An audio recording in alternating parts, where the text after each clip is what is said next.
Atos 22. Irmãos e pais, ouvi agora a minha defesa perante vós. Quando viram que lhes falava em língua hebraica, guardaram ainda maior silêncio e continuou. Eu sou judeu, nasci em Tarso de Cilícia, mas criei-me nesta cidade e aqui fui instruído aos pés de Gamaliel, segundo a exatidão da lei de nossos antepassados, sendo zeloso para com Deus, assim como todos vós o sois no dia de hoje. Persegui esse caminho até a morte, prendendo e metendo em cárceres homens e mulheres, de que são testemunhas o sumo sacerdote e todos os anciãos. Destes recebi cartas para os irmãos, e iam para Damasco, no propósito de trazer manietados para Jerusalém os que também lá estivessem para serem punidos. Ora, aconteceu que, indo de caminho e já perto de Damasco, quase ao meio-dia, repentinamente, grande luz do céu brilhou ao redor de mim. Então caí por terra, ouvindo uma voz que me dizia: Saulo, Saulo, por que me persegues? Perguntei: quem és tu, Senhor? Ao que me respondeu: eu sou Jesus, o Nazareno, a quem tu persegues. Os que estavam comigo viram a luz, sem contudo perceberem o sentido da voz de quem falava comigo. Então perguntei: que farei, Senhor? E o Senhor me disse: levanta-te, entra em Damasco, pois ali te dirão acerca de tudo o que te é ordenado fazer. Tendo ficado cego por causa do fulgor daquela luz, guiado pela mão dos que estavam comigo, cheguei a Damasco. Um homem chamado Ananias, piedoso, conforme a lei, tendo bom testemunho de todos os judeus que ali moravam, veio procurar-me e, pondo-se junto a mim, disse: Saulo, irmão, recebe novamente a vista. Nessa mesma hora recobrei a vista e olhei para ele. Então ele disse: o Deus de nossos pais de antemão te escolheu para conheceres a sua vontade, veres o justo e ouvires uma voz da sua própria boca, porque terás de ser sua testemunha diante de todos os homens das coisas que tem visto e ouvido. E agora, por que te demoras? Levanta-te, recebe o batismo e lava os teus pecados, invocando o nome dele. Tendo eu voltado para Jerusalém, enquanto orava no templo, sobreveio-me um êxtase, e vi aquele que falava comigo: apressa-te e sai logo de Jerusalém, porque não receberão o teu testemunho a meu respeito. Eu disse: Senhor, eles bem sabem que eu encerrava em prisão e nas sinagogas açoitava os que criam em ti. Quando se derramava o sangue de Estevão, tua testemunha, eu também estava presente, consentia nisso e até guardei as vestes dos que o matavam. Mas ele me disse: vai, porque eu te enviarei para longe aos gentios. Ouviram-o até essa palavra e então gritaram, dizendo: tirai tal homem da terra, porque não convém que ele viva. Ora, estando eles gritando, arrojando-se de si as suas capas, atirando poeira para os ares, ordenou o comandante que Paulo fosse recolhido à fortaleza e que, sob açoite, fosse interrogado para saber por que motivo assim clamavam contra ele. Quando o estavam amarrando com correias, disse Paulo ao centurião presente: ser-vos-á, porventura, lícito açoitar um cidadão romano sem estar condenado? Ouvindo isso, o centurião procurou o comandante e lhe disse: que estás para fazer? Porque este homem é cidadão romano. Vindo o comandante, perguntou a Paulo: dize-me, és tu romano? Ele disse: sou. Respondeu-lhe o comandante: a mim me custou grande soma de dinheiro esse título de cidadão, disse Paulo. pois eu o tenho por direito de nascimento.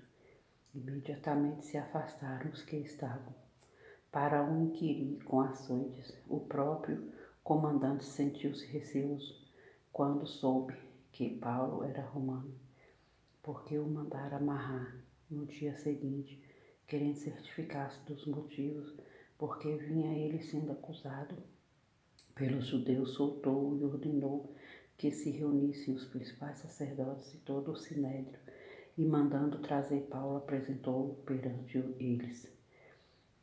Atos 23. Fitando Paulo os olhos no sinédrio, disse: varões e irmãos, tenho andado diante de Deus com toda a boa consciência até ao dia de hoje. Mas o sumo sacerdote Ananias mandou aos que estavam perto dele que lhe batessem na boca. Então lhe disse Paulo: Deus há de ferir-te, parede branqueada. Tu estás aí assentado para julgar-me segundo a lei e contra a lei. Mandas agredir-me? Os que estavam a seu lado disseram: estás injuriando o sumo sacerdote de Deus? Respondeu Paulo: não sabia, irmãos, que este é sumo sacerdote, porque está escrito: não falarás mal de uma autoridade ao teu povo. Sabendo Paulo que uma parte do sinédrio se compunha de saduceus e outra de fariseus, exclamou: varões e irmãos, eu sou fariseu, filho de fariseu. No tocante à esperança e à ressurreição dos mortos, sou julgado. Dita essas palavras, levantou-se grande dissensão entre fariseus e saduceus, e a multidão se dividiu, pois os saduceus declaram não haver ressurreição, nem anjo, nem espírito, ao passo que os fariseus admitem todas essas coisas. Houve, pois, grande vozearia, e levantando-se alguns escribas da parte dos fariseus, contendiam, dizendo: não achamos neste homem mal algum. E será que algum espírito ou anjo lhe tenha falado? Tomando vulto a celeuma, temendo o comandante que fosse Paulo espedaçado por eles, mandou descer a guarda, para que o retirassem dali e o levassem para a fortaleza. Na noite seguinte, o Senhor, pondo-se ao lado dele, disse: coragem, pois do modo por que destes testemunho a meu respeito em Jerusalém, assim importa que também os faças em Roma. Quando amanheceu, os judeus se reuniram e, sob anátema, juraram que não haviam de comer nem beber enquanto não matassem Paulo. Eram mais de 40 os que entraram nesta conspirata. Estes, indo ter com os principais sacerdotes e os anciãos, disseram: juramos sob pena de anátema não comer mais alguma coisa enquanto não matarmos Paulo. Agora, pois, notificai ao comandante, juntamente com o sinédrio, que vou-lo apresente como se estivesses para investigar mais acuradamente a sua causa, e nós, antes que ele chegue, estaremos prontos para assassiná-lo. Mas o filho da irmã de Paulo, tendo ouvido a trama, foi e entrou na fortaleza e de tudo avisou a Paulo. Então este, chamando um dos centuriões, disse: leva este rapaz ao comandante, porque tem alguma coisa a comunicar-lhe. Tomando-o, pois, levou-o ao comandante, dizendo: o preso Paulo, chamando-me, pediu que trouxesse à tua presença este rapaz, pois tem algo que dizer-te.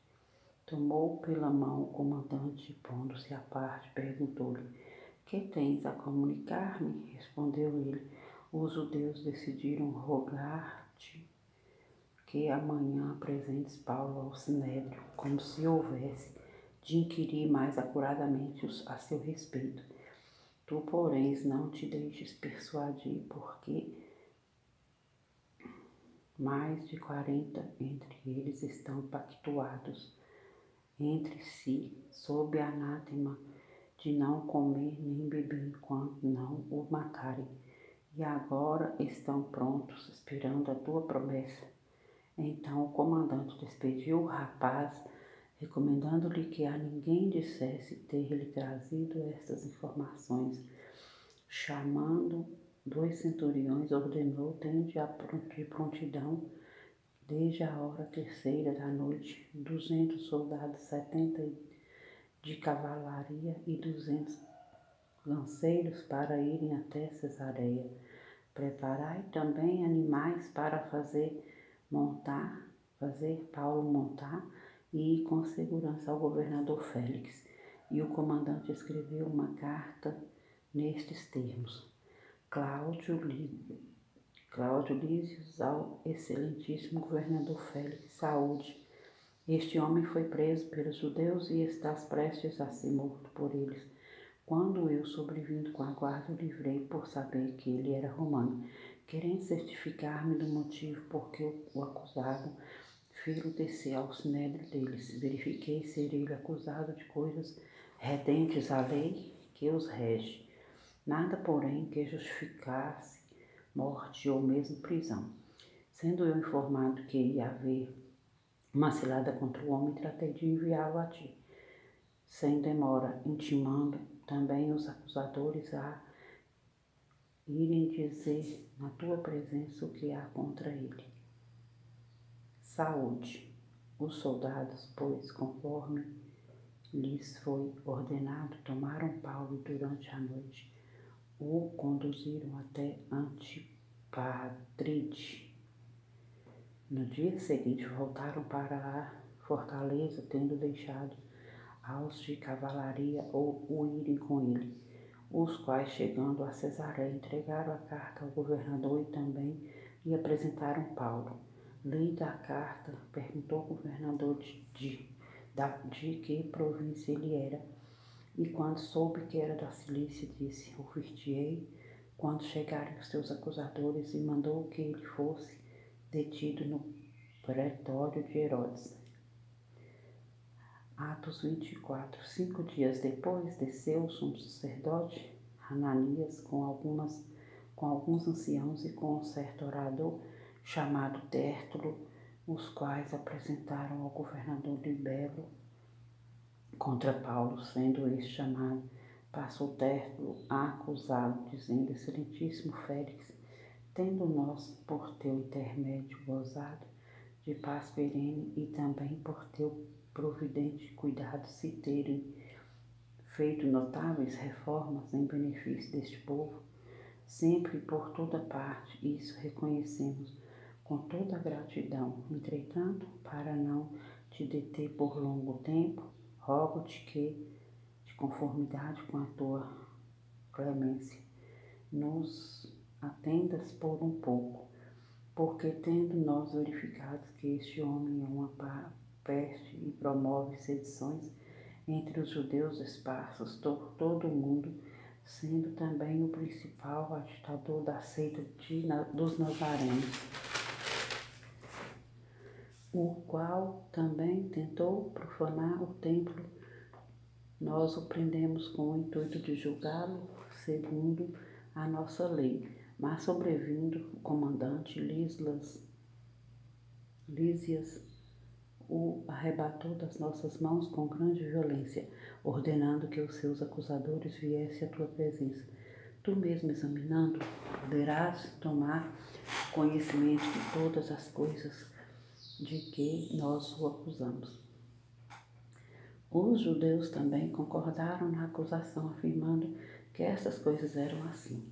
Paulo, tendo-lhe o governador feito sinal que falasse, respondeu: sabendo que há muitos anos és juiz desta nação, sinto-me à vontade para me defender, visto poderes verificar que não há mais de 12 dias desde que subi a Jerusalém para adorar, e que não me acharam no templo discutindo com alguém, nem tampouco amotinando o povo, fosse nas sinagogas ou na cidade, nem te podem provar as acusações que agora fazem contra mim.